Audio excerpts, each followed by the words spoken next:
Hi, it's me again with Corel Draw Tips and Tricks. Somebody's having a little bit of a problem contour to the inside and getting these sharp points, and they want it to conform like it is on the state of Texas.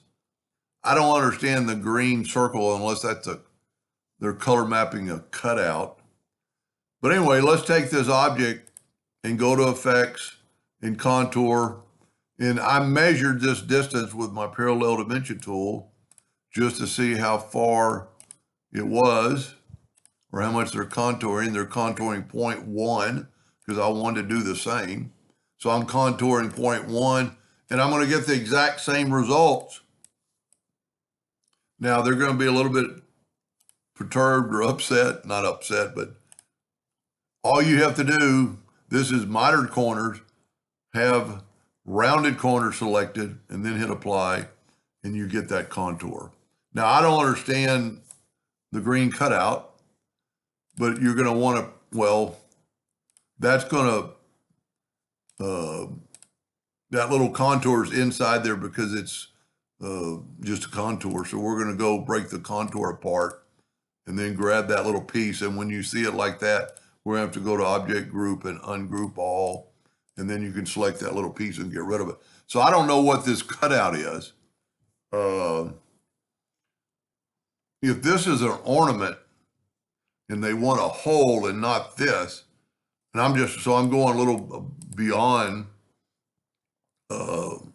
what they wanted, but in case they want that to be a hole, what I would do is take a 2-point line and just go here and here. Now, when we do this, we'll have to make a new shape. So let's go, it's almost 5 inches.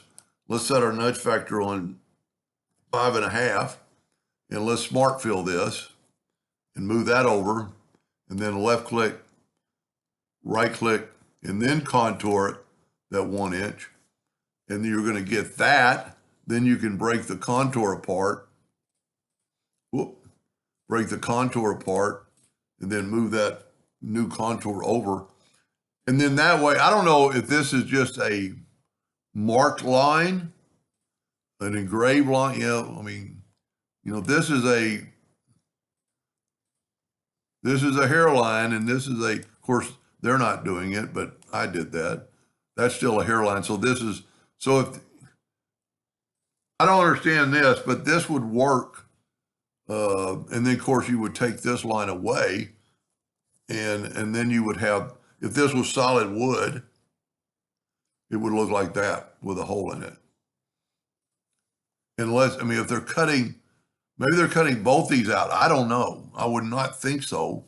But if they're like engraving that contour, just make sure it's something other than a hairline and engrave it. And if you're using green and you're doing color mapping, you could actually make this another color and vector cut that and not cut it, cut it lightly.